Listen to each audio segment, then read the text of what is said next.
XHTQSFM. Radioactiva TX 89.9, Tequisquiapan, Querétaro.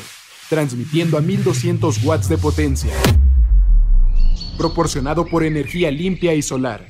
Pioneros en la radio verde. Radioactiva TX.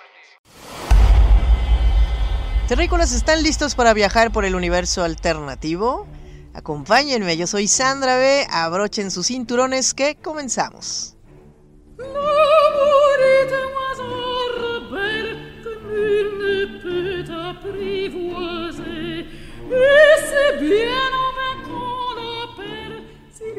Muy buenas tardes, queridos radioescuchas, bienvenidos a Universo Alternativo.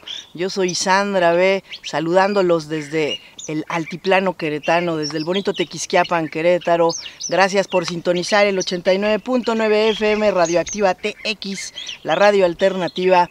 Y bueno, pues hoy es lunes de entrevista y estoy muy contenta de encontrarme hoy en un espacio muy abierto, muy al natural, porque estoy con nuestro invitado de esta tarde, que es pues el hombre caballo. Una entrevista o una plática la que vamos a tener en el transcurso de pues este día, esta tarde, muy amena, porque Óscar Scarpati tiene mucho por compartir y bueno, pues vamos a entrar de lleno. Aquí estoy con él. Óscar, qué gusto. Gracias por estar hoy esta tarde con nosotros aquí en la Radio Alternativa. ¿Cómo estás? Bueno, Sandra, estoy muy bien, estoy en México. País hospitalario y ustedes están hospitalarios, país de caballos, así que estoy muy bien, estoy muy feliz de haber venido por tercera vez y a hacer un poco, a aportar lo que nosotros tenemos para alguien que le guste, una perspectiva más ampliada sobre el trato y comunicación con los caballos. Y ahorita nuestros radioescuchas, pues obvio nos están escuchando y tenemos aquí pues un caballo que se nos ha acercado a esta agradable charla, porque es parte pues de la naturaleza y demás. Tú te has desarrollado en este trabajo de lo que es el hombre caballo. ¿Nos podrías platicar un poquito cómo es que nace, cómo surge este tema, Óscar? Sí, bueno, ha sido una bendición para mí que mi madre, y mis padres, mis abuelos hayan tenido una noción clara de qué significa la naturaleza. La naturaleza no es precisamente la ciudad, no es precisamente el aglomeramiento humano. Entonces, en esa naturaleza donde, fíjense, si escuchan el fondo del canto de los pájaros, acá estamos debajo de un mezquite, allá llamado Algarrobo, y este pájaro y estos caballos han venido a hacerse presente como suelen hacer en la naturaleza. Entonces me crié en la naturaleza, con los valores de la naturaleza, con el respeto inherente a lo que la naturaleza es, y los caballos y los animales y las personas que estamos aquí. Entonces, en ese ambiente, lo primero que se desarrolla, o lo primero que me desarrollaron mis padres y en particular mi madre, era la libertad mental. Ella me decía que casi era la única libertad que podíamos acceder los hombres, las personas, digamos, porque la otra libertad era una libertad condicional, ¿no? Entonces, la libertad mental, mi madre decía que era como volar con los cóndores. Allá donde yo nací hay cóndores, y los cóndores vuelan alto y miran en perspectiva. Entonces, la perspectiva de la vida en la naturaleza y con la libertad mental, hace que uno pueda ser más libre emocionalmente, más libre, que quiere decir que teniendo en cuenta los valores y los derechos de los otros, nosotros podemos interactuar en armonía con otros y con nosotros. Así es. Y ahí leía un poco sobre tu biografía, digamos así. Cuando eras pequeño, pues eras una persona no tan sociable, te costaba trabajo tener comunicación con el resto de las personas, pero desarrollaste esa intuición y ese lenguaje con estos seres hermosos que son los caballos. La verdad que es interesante porque yo nací en esa naturaleza donde había cientos y cientos de caballos. Entonces hay casi un mimetismo con ese animal que fue considerado sagrado por la cultura de mis abuelos, que eran indios puros, ranqueles, y que tenían un respeto reverencial por el ser caballo, y en esa reverencia ellos no se permitían la violencia. Era un ser semisagrado porque ellos consideraban que el caballo había vivido con Dios en el cielo y que los truenos eran el galope de los caballos con Guenechén, que era el dios de los ranqueles, y que el dios Guenechén de los ranqueles hizo bajar a través de las nubes a los caballos para dárselo para que el humano o los indios tuvieran acceso, pero le ponían una sola conducción, una sola condición, que es una fábula preciosa que hace que, por eso se llama Doma Indias Carpati, por reverenciar esa cultura tan respetuosa del caballo. Y decía que los caballos venían a convivir con los hombres con la condición de que nadie le hiciera doler o hacer dolor físico. Eso era castigado con la momificación de alguien de su familia. Entonces, ante una perspectiva tan fuerte, los indios empezaron a comprender que el caballo era semisagrado y encontraron una forma absolutamente pedagógica y didáctica para educar el caballo.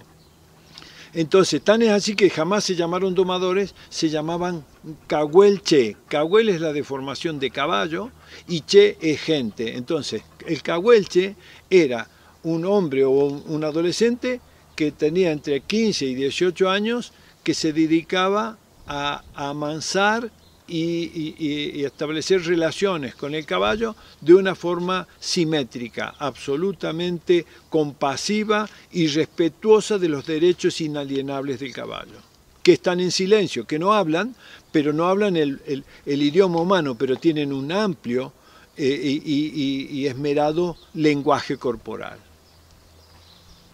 Oscar, relacionado a tus ancestros, mencionas sobre los antepasados argentinos, sí, que es de donde viene esa raíz, ese nacimiento, esa relación.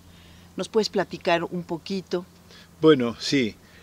Yo soy argentino y nací en el centro geográfico de Argentina, que era lo que se denominaba la Nación Ranquel, que era un grupo étnico a la que pertenecía mi abuelo don Cristóbal Luna, y que era un vasto espacio gigantesco donde había montes, donde había mezquites, que allá le decimos algarrobo. Era la naturaleza propia, llena de lagunas de aguas dulces y de un pastizal extraordinario donde se desarrollaron los caballos, y ahí nace mi abuelo, don Cristóbal Luna, en 1866, y vivió hasta 1968. Tuve la oportunidad de vivir con él 21 años y me fue dando por goteo, transfiriendo una cultura maravillosa de respeto, de ecología, de humildad, de gratitud y de convivencia en armonía con sus semejantes.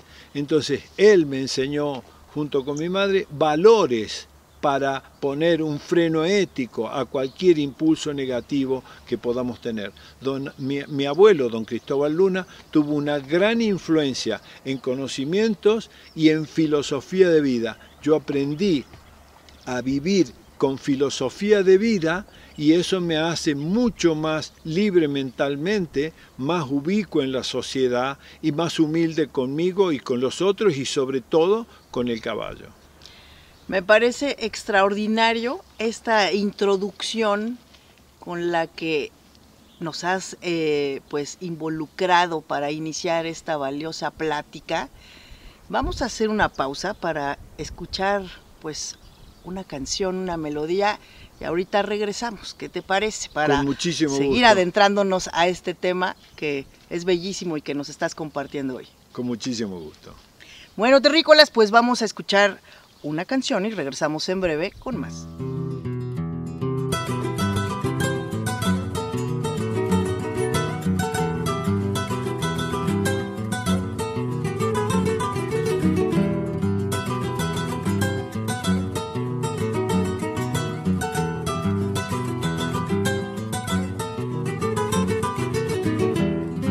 El indio Cruz fue tropero desde su misma niñez. De mozo más de una vez cruzó burlando los teros. La frontera con carguero, con sus yeguas él cruzaba, bien gato en las achatadas, sin dejar señal alguna. Lo puede esperar la luna para reconocer picada.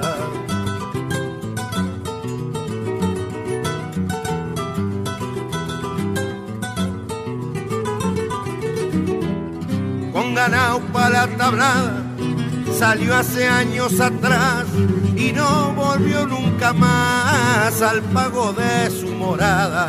Allá dejó abandonadas yeguas que eran su fortuna, un rancho cercado de tuna, de talas y cinacina, prendas gauchas, una china y el guricito en la cuna.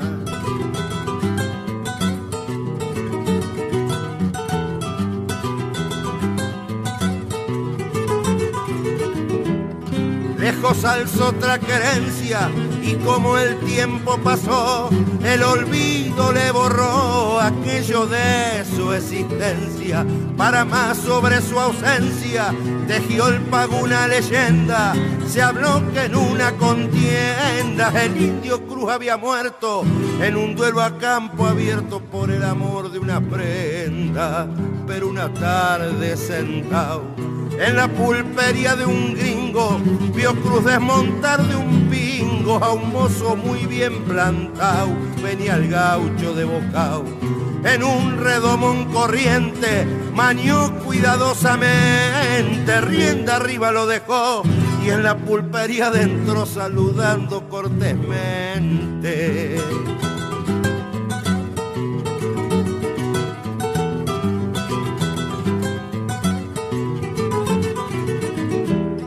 Solicitó el domador una copita al pulpero y pa' beber el talero dejó sobre el mostrador. Cruz, que era observador por su instinto natural y para más de visual, igual que el gato montero, le reconoció el talero, el tirador y el puñal. Iba a salir el paisano cuando la copa bebió, pero Cruz lo interrumpió con un no se vaya hermano, se me hace que muy temprano y usted es joven todavía. A lo que el mozo decía con expresión picaresca, que quiere que me envejezca clavado en la pulpería.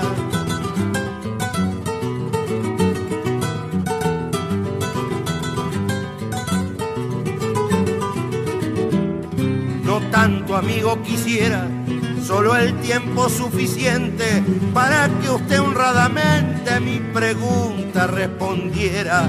Pa' mí que es la vez primera que por estos pagos cruza, por eso si no se rehúsa de conocer tengo empeño el final que tuvo el dueño de las pilchas que usted usa.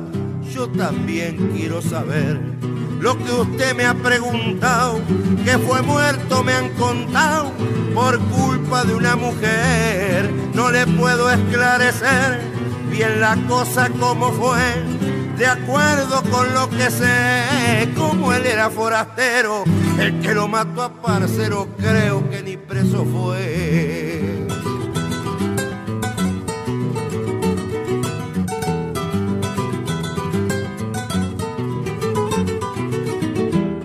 Con ganado para la tablada, desde su pago salió y nunca más regresó. Después de aquella tropiada, allá dejó abandonada entre estas prendas camperas unas yeguitas changueras, las que han sido subastadas, y una mujer muy cansada de esperarlo en la tranquera. Si la vida me presenta al matador donde cuadre, frente al puñal de mi padre, tendrá que rendirme cuenta. Lo busco entre las tormentas de dudas y desconciertos, vivo rastreando inaciertos y rogando a las alturas donde está la sepultura que guarda mi padre muerto.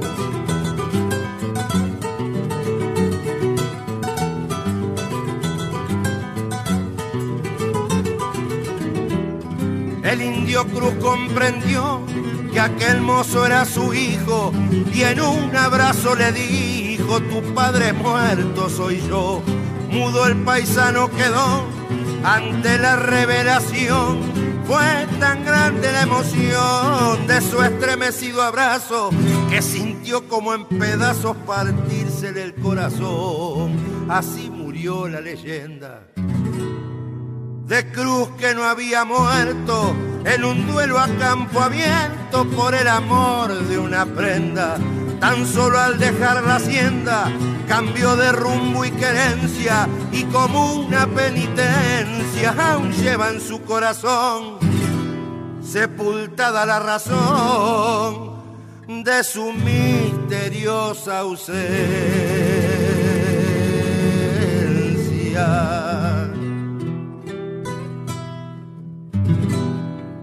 Queridos radioescuchas, ya estamos de regreso aquí en este lunes de entrevistas. Soy Sandra B.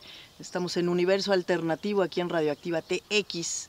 Y bueno, muy rica la melodía que acabamos de escuchar. Ya estamos de regreso con nuestro invitado de esta tarde, Óscar, quien nos está platicando pues sobre su experiencia, esta relación humano-caballo y demás. Pero, Óscar, yo quiero preguntarte, ¿qué es la doma india?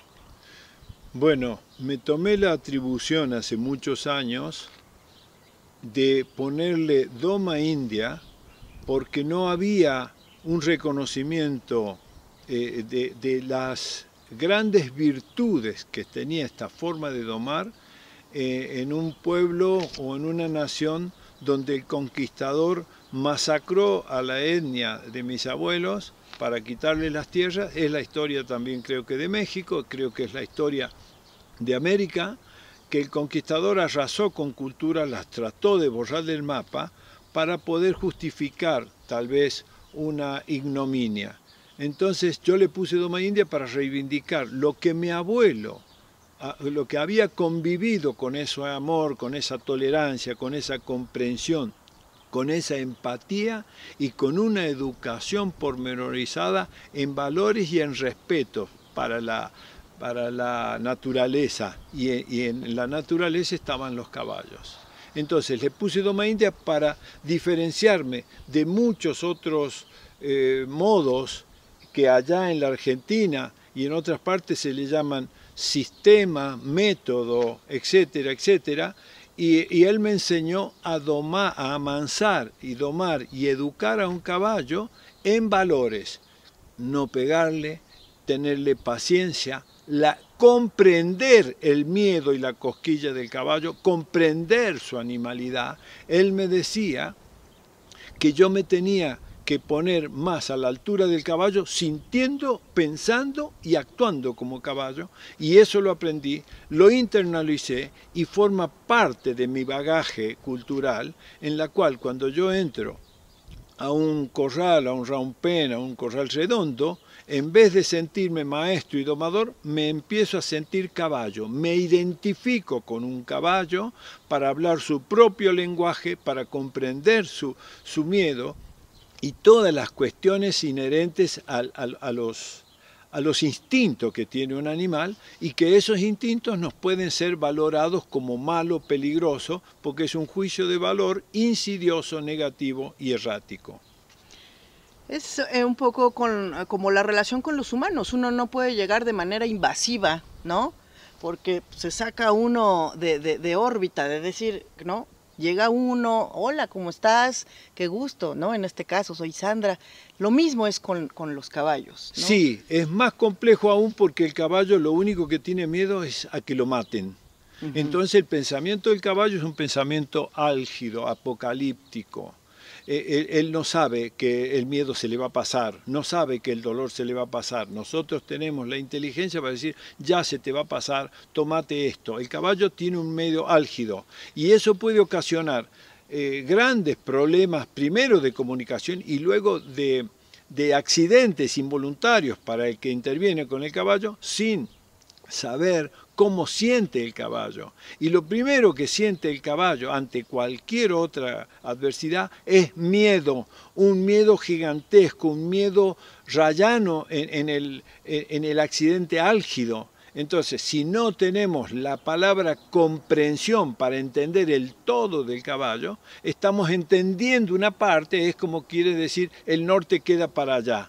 Y entender no es lo mismo que comprender. Comprender es tomar el todo, sobre todo, cómo siente, cómo está el alma del caballo cuando recién entra a un redondel, a un round pen, y la persona toma su rol como si fuera un sabio o como fuera un todo, el todo, y el caballo fuera el partener, el complemento. Y no es así, es una división de roles que yo lo asumo como maestro, como padre, como abuelo, que es una criatura, y a esa criatura me tengo que relacionar primero para crear un vínculo después, y después de la confianza recién empiezo la educación, llamado doma. Entonces yo no digo que yo enseño, yo propongo un nuevo paradigma que es ayudarlo a aprender haciendo. ¿Y qué quiere decir eso para mí, para mi madre y para mi abuelo? Que tengo que facilitarle al otro a la máxima expresión cualquier cosa que yo necesite enseñarle. Entonces tengo que encontrar la sensibilidad, el criterio, la pausa, la progresión de la comprensión de lo que es el otro. Y eso se llama empatía, meterse en el cuero y en el alma del caballo para poder establecer un diálogo, no una imposición, no una enseñanza rígida, sino de nuevo que el freno sea un freno ético. No le hagas al otro lo que no te gusta que te hagan a ti. Entonces, por ahí va la cosa. Esto es, entonces, yo veo que hay muchos sistemas, muchos métodos, pero no se aplican los valores, la prudencia, la sensibilidad, la ética, el cuidado emocional del otro. Entonces, en las relaciones humanas muchas veces nos equivocamos porque prejuzgamos. Si hay algo que tiene el ser humano, nosotros los humanos, es que juzgamos, para bien o para mal, positivo o negativo, pero es juicio, que se llama prejuicio. Y el prejuicio distorsiona una realidad, y la realidad muchas veces no la vemos. Entonces, cuando nosotros tenemos la subjetividad como realidad, creemos que lo que pensamos es eso y que está bien, y que nuestro proceder está autorizado. ¿Por quién? Absolutamente nada más que por nosotros mismos. Y muchas veces dista y deja mucho que desear en el trato con los hijos, con la esposa, y muchas veces se nota, muchísimas veces se nota con el caballo. Una imposición un poco subida de tono, arbitraria me parece en las más de las veces. Yo, lógicamente que sé que hay excepciones, pero yo creo que este aporte que vos estás haciendo a través de tu audiencia es llevar un poquito más de pedagogía y didáctica para la educación del caballo. Si nosotros queremos analizar la palabra doma, es una palabra que puede ser interpretada de un montón de lados o de un montón de aristas, pero si hablamos de educación, usted papá que me está escuchando, usted mamá que me está escuchando, usted maestra que me está escuchando, sabe que ayudar a aprender es educar pacíficamente, tiernamente, amorosamente, empáticamente. Lo mismo, el mismo estatus debe tener un potrillo, que es chúcaro, que es arisco, acá llamado bruto, palabra que no me gusta porque allá tiene otra acepción. Bruto es alguien que no entiende nada, entonces allá no la usamos. Entonces ese es el cuidado que nosotros ponemos en el trato con el caballo en general y en particular en el primer momento del amance, que nosotros lo denominamos los niños que van al kinder, al jardín de infantes, en la primera infancia, en la parte más sensible de su frágil cerebrito, que puede dejar secuelas eternas de traumas por miedo, por accidente o por un trato rígido o rústico o áspero, o siempre impropio, o muchas veces impropio, donde al caballo ni le hace falta y a nadie le hace falta.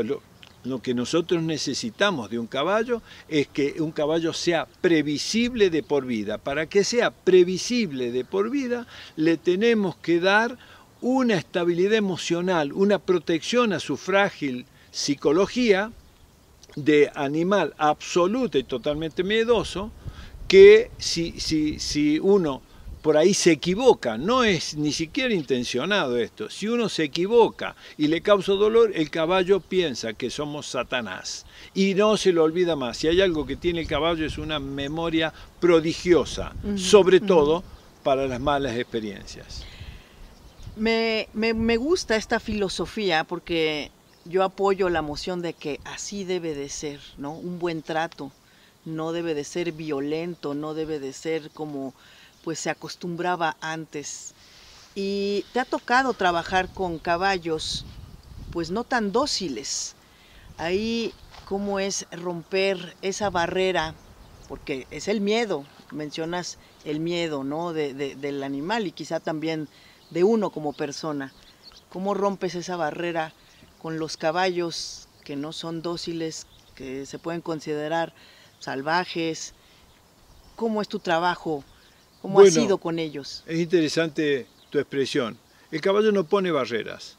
El caballo no pone condiciones. Lo único que necesita el caballo en su dignidad, en su nobleza, en su altruismo, es que no lo traten mal. Sabiendo que a mí tampoco me gustó, ni me gusta, ni me gustará que me traten mal, pongo en esos términos lo que yo necesito hacer con el caballo. ¿Qué tengo que hacer al principio? Hacer muy poco. ¿Qué es muy poco? Muy poca actividad con él en el corral redondo. ¿Qué quiere decir? Cuando nosotros necesitamos producir un vínculo, ningún vínculo es inmediato. Todos los vínculos, toda amistad, muchísimos de los matrimonios empezaron tiernamente con una relación que va creciendo paulatinamente. ¿Y qué implica esa relación que va creciendo paulatinamente? Tiempo y calidad de tiempo. ¿Qué quiere decir esto aplicado a la amancia y educación del caballo? El caballo necesita tiempo para conocerme. Yo necesito tiempo para conocerlo, sacarle su perfil psicológico, si es reactivo, si tiene mucho miedo, si tiene poco miedo, si es agresivo, si es tímido, si es disperso, etc. Entonces yo necesito un tiempo. ¿Qué empiezo a hacer en el corral redondo? Lo mejor que puedo hacer es nada. Quedarme con él para empezar a que él empiece a interpretar mi pasividad como si yo fuera un animal caballo. Entonces, si yo quiero hablar con un japonés en Japón, tengo que saber hablar japonés. Si yo quiero hablar con un caballo en un corral, tengo que aprender el lenguaje del caballo. Los humanos tenemos idioma y creemos que con la oralidad logramos todo. El caballo tiene un lenguaje corporal amplio, absolutamente amplio, y lo que tenemos que aprender nosotros, los que pretendemos ayudar a aprender al caballo, es el lenguaje del niño alumno que tenemos delante. Claro, porque no se puede trabajar igual con todos, es pues verlo, estudiarlo, analizarlo, no sé cómo expresarlo. Lo has dicho perfecto, verlo hasta estudiarlo, para saber analizarlo. Cómo poder abordar, empezar a trabajar, ¿no? Es interesante porque vos sos psicóloga y vos sabés que la gente tenemos un inconsciente poderoso que es el que regula casi nuestras actitudes diarias. Nosotros tenemos también en el caballo esa condición. Entonces, ¿qué hago yo? Para que mi inconsciente se ponga consciente, me pongo en el lugar del caballo, entiendo y comprendo y recuerdo mi miedo infantil, y me pongo en el lugar y empiezo levemente, despacito, como jugando para establecer ese vínculo, esa relación, que no sea precisamente la que él tiene, el potrillo tiene registrado instintivamente, predador-presa. Entonces, si yo me transformo mentalmente, espiritualmente y mi alma de caballo se hace caballo, me empiezo a comunicar con un caballo de una forma mucho más lúcida, mucho más comprensible, mucho más solidaria. La docencia tiene que ser solidaria y un llamado domador tiene que ser un maestro y un maestro tiene que saber pedagogía y didáctica. ¿Qué es la pedagogía? El arte de saber cómo aprende el otro. ¿Y qué es la didáctica? El arte de explicarle lo que yo necesito que aprenda. De una forma clara, sencilla, fácil o lo más fácil que pueda ser. Y precisamente la ausencia de violencia desenchufa terminales instintivas de defensiva y hace que ese cerebro se ponga relajado, se ponga a disposición del aprendizaje y no del preconcepto del ataque o de la violencia o del miedo. Entonces, al tener una cabeza relajada, el caballo puede aprender más. ¿Y qué es lo que tengo que hacer yo como maestro, amansador, domador? Tener armonía antes de entrar al corral a trabajar o a empezar a ayudar a aprender. ¿Qué quiere decir? La armonía es tranquilidad absoluta, claro, sin prejuicios, sin molestia, sin tensión. Sin alteraciones. Sin alteraciones o con la mayor parsimonia posible, porque cualquier movimiento estentorio de un ser humano puede ser interpretado como ataque. Entonces es relativamente sencillo establecer un vínculo con un caballo bruto, chúcaro, arisco, cuando nosotros sabemos cómo siente y cuál es el tamaño de su miedo. Óscar, estoy maravillada con esto que nos estás compartiendo y debemos de hacer otra pequeña pausa para darle entrada pues a más música. ¿Qué te parece que nos acompañes y ahorita regresamos? Me parece muy bien. Perfecto, pues terrícolas, vamos a hacer una pequeña pausa. Soy Sandra B. y no se muevan del 89.9 FM, que regresamos en breve con más.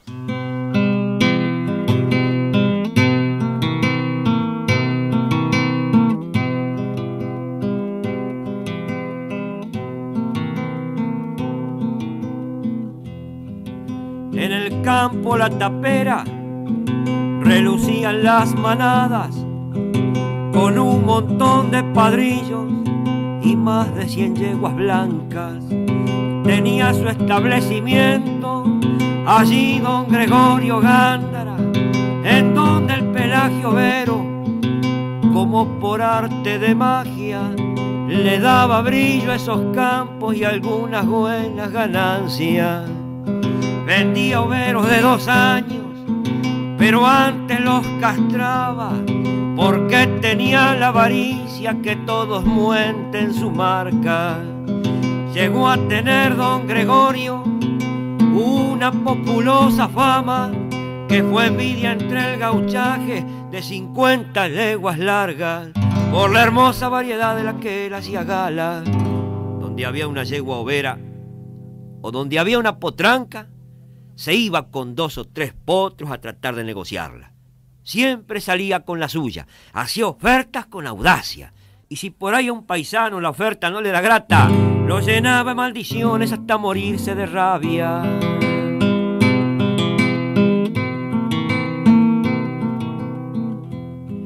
Tuvo ofertas por padrillos de cifras incalculables, de potentados patrones que envidiaban su pelaje. A más de overos oscuros había entre sus animales preciosos bayos overos con overos alazanes, zainos overos rosados y azulejos ejemplares. Llevaba un cebrún overo al boliche pa' florearse y hasta a veces con tropilla caía en alguna tarde. Y pa' una fiesta rosista que hicieron en Buenos Aires, ha presentado don Gregorio pa' que todo el mundo hable una tropilla de yuntas de overos que era un paisaje. Al moro bronceado overo, no hay leguas que me lo aplasten, solía decir entre copas, ni plata que me lo pague. Y a los tordillos overos, a cualesquiera que saque, pa' salir con una tropa ahí verán pingos que valen. Y al calentársele el pico ya no había quien lo aguante.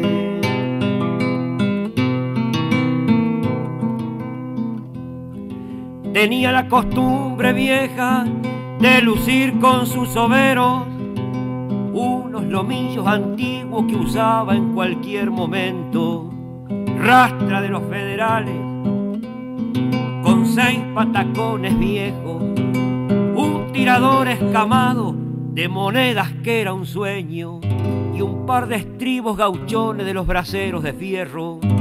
Pero yendo a su persona, desde el poncho hasta el pañuelo, eran un montón de hilachas lo mismo que su sombrero. Un pantalón con un saco que por lo sucio hacían juego, unas botas embarradas y una camisa en desecho.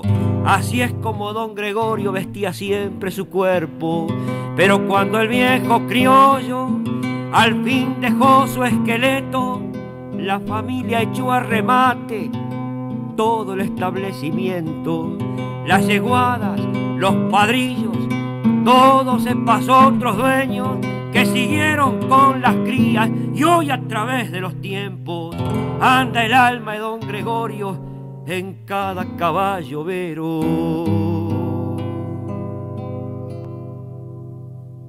Terrícolas, estamos de vuelta aquí en Universo Alternativo con Sandra B. y estoy feliz de estar esta tarde aquí con nuestro invitado Óscar Scarpati, quien nos está compartiendo pues una charla bastante interesante, Óscar, y bueno, has estado en diferentes partes del mundo compartiendo lo que es la Doma India y ahora tercera visita en México.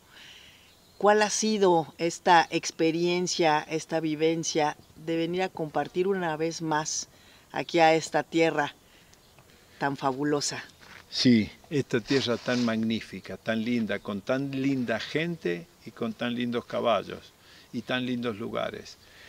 Cuando vos decís dónde fuiste, en realidad siempre fuimos, somos la tribu Scarpati, tengo el privilegio de varios de mis hijos, 3 de los 5, 4 de los 5, tienen esta perspectiva del mundo del caballo, fantástica, donde admiramos la nobleza, la honorabilidad que tiene el caballo, esa prestancia, ese sortilegio que nos causa. Afortunadamente, 4 de mis 5 hijos estamos en esta belleza, casi una novela, de poder interactuar con caballos todos los santos días de nuestra vida. Entonces, hemos ido con mis hijos, y acá en particular he venido con Painé y Pincén León, que son mis más chicos hijos, más pequeños, digamos, los menores, que son 23 y 18 años, para que vengan a conocer este fantástico país, país de caballo, país de nobleza, país de hospitalidad y país de gente fantástica, la acogida que nos han dado. Entonces, hemos andado por muchos lados, pero muchos de esos lugares no los he disfrutado como he disfrutado México. ¿Por qué?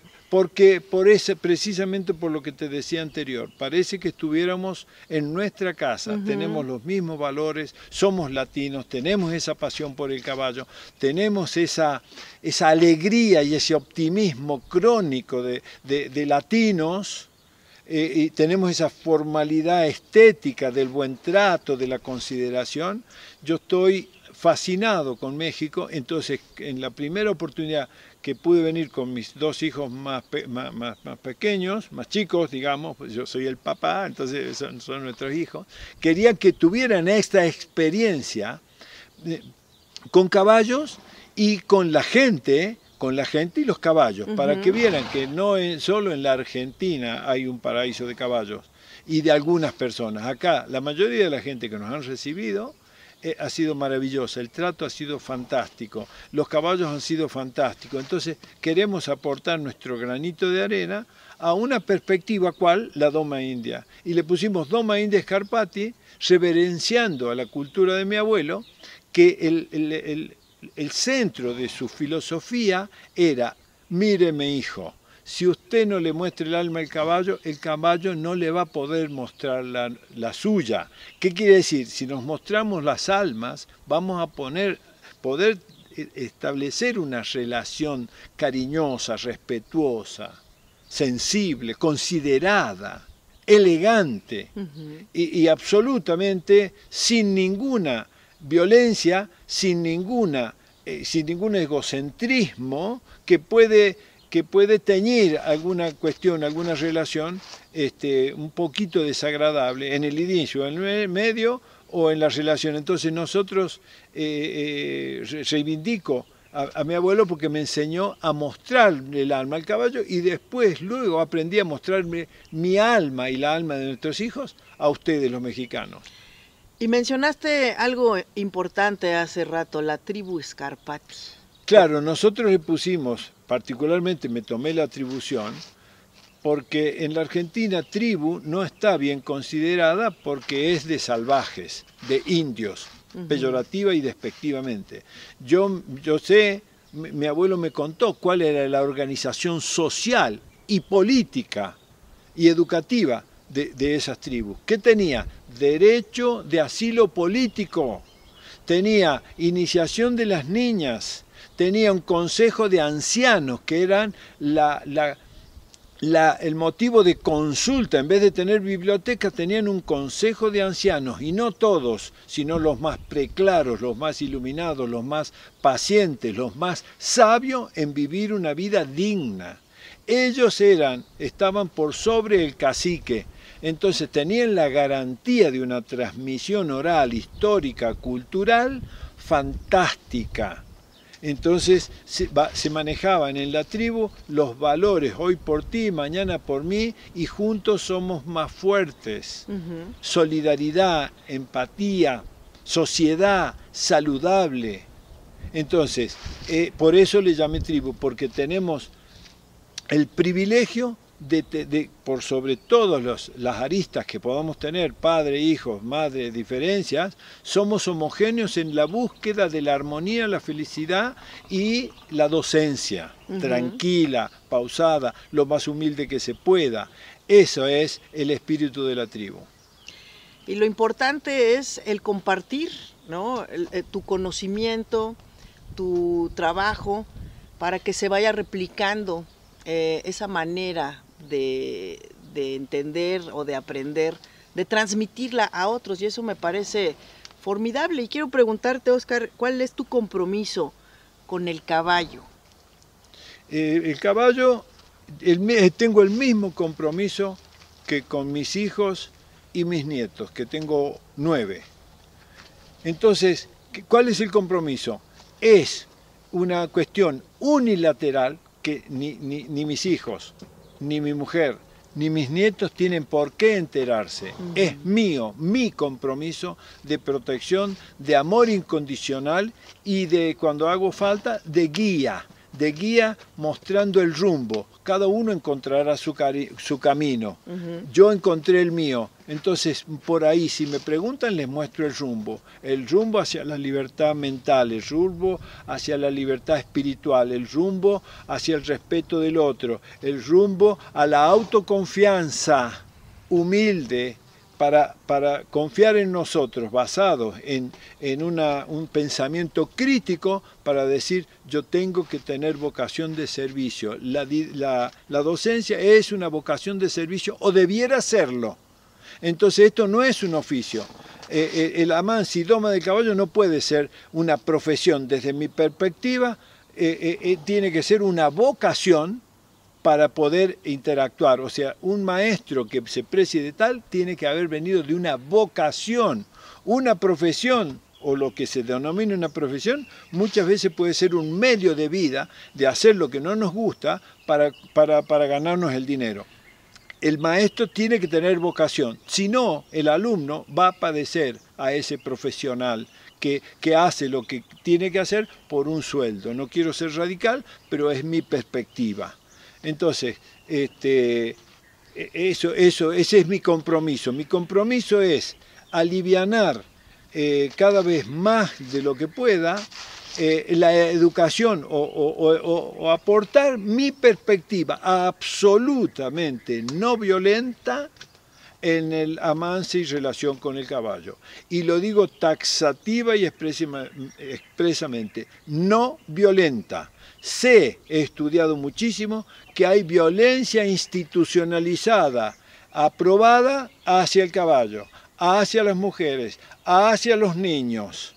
Prepotencia, que no quiero decir que es maldad, supongamos que es torpeza, es nocivo igual. Entonces, ¿cuál es mi compromiso? Mi compromiso como padre, como abuelo, es comprometerme en el destino del otro en la medida que el otro lo necesite. Entonces le marco o le sugiero o lo guío por un rumbo. De nuevo, él encontrará su camino.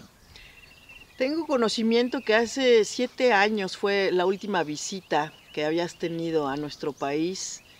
¿Cómo encuentras ahora esta ocasión que estás aquí en nuestro México lindo, aquí en Tequisquiapan específicamente? Hace unos días tuviste oportunidad de trabajar con gente de distintos puntos de México. ¿Cuál fue la experiencia? ¿Qué te llevaste de este nuevo grupo que se integra a la tribu? Primero, para hacer justicia y estar comprometido con la lealtad, debo decir que me convocó mi discípulo, Manuel,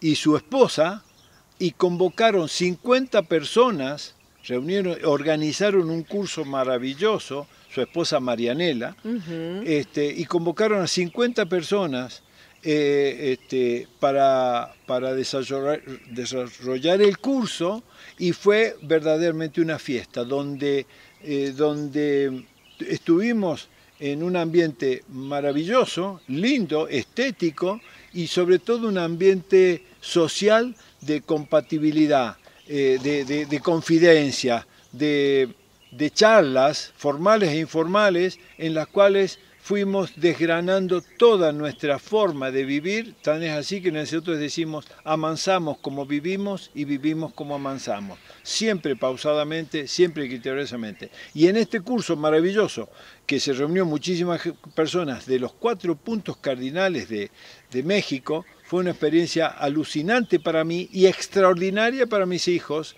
que no habían visto esta cantidad de gente entusiasta del caballo, apasionada, de lo cual muchas eran mujeres.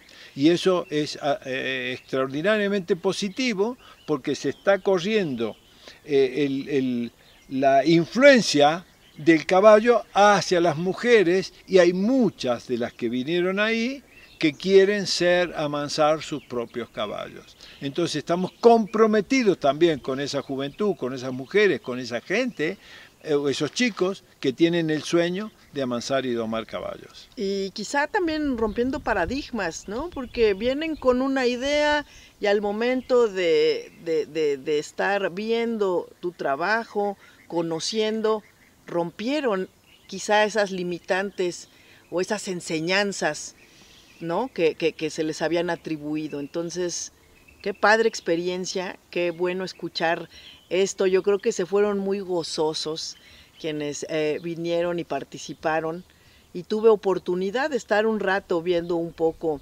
la experiencia. La verdad quedé impresionada. Qué bueno que pues hubo gente que estuvo los 2 días participando, aprendiendo, porque llegaron seguramente a sus lugares de origen listos para compartir eso que aprendieron. Y eso para ti yo creo que pues es parte de esa humildad de corazón con la que tú desarrollas la actividad, Oscar. De nuevo, no solo soy tú, sino mis hijos también. Okay. Es la tribu.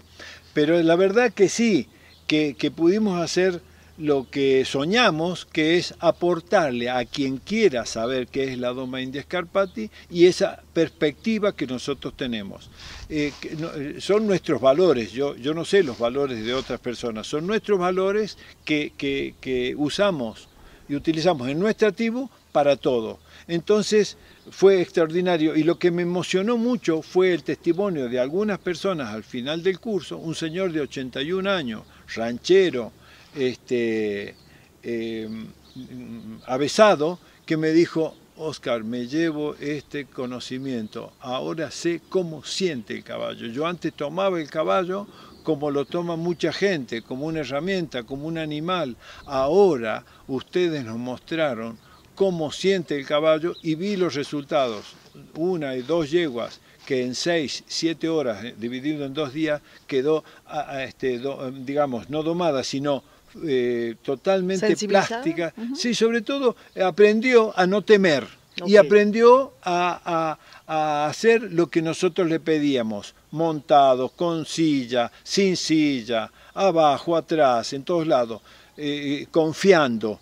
Eso es lo que podemos hacer. Y este señor y varias personas, y una nena de 13 años, otra chica de 26, que quieren avanzar y domar, pueden hacerlo con esta perspectiva pausada, progresiva, prudente y sensible. Magnífico. Oscar, tenemos que hacer una pausa. Regresamos en breve para que nos platiques sobre un libro bastante interesante. ¿Qué te parece que hagamos una pausa, tomemos un poquito de agua y regresamos en unos minutos? Qué linda oportunidad. Perfecto, pues terrícolas, no se muevan, continúen aquí en sintonía en Radioactiva TX y volvemos en breve con más. Está pasando el sur.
Suena a lo lejos al son de una chacarera, con el viento suena triste, es como un lamento del canto cultural.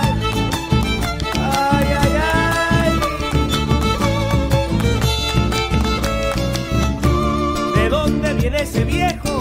Hay ser del mismo su país. Dicen que ha quedado ciego tanto llorarle a la telecita.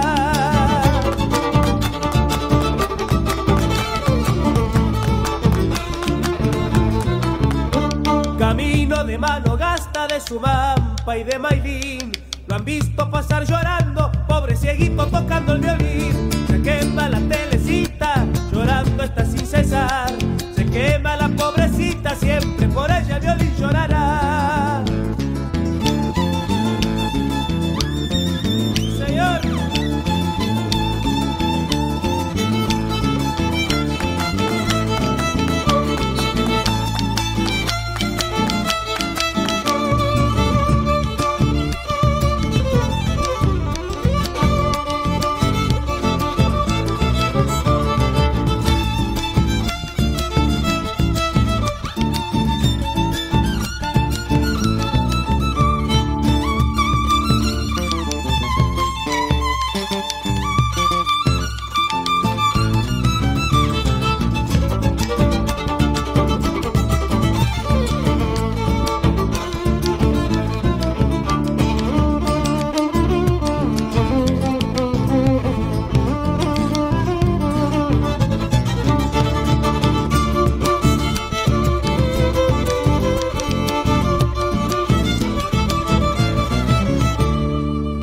Cerramos el primer bloque de nuestro programa. No se muevan de Universo Alternativo aquí en Radioactiva TX 89.9 FM, que ya volvemos.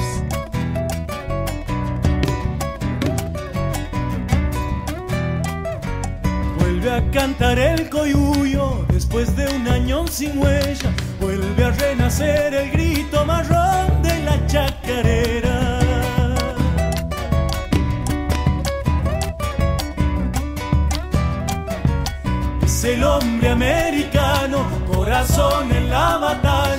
rebelión y abrazo fuerte de parche y de madrugada.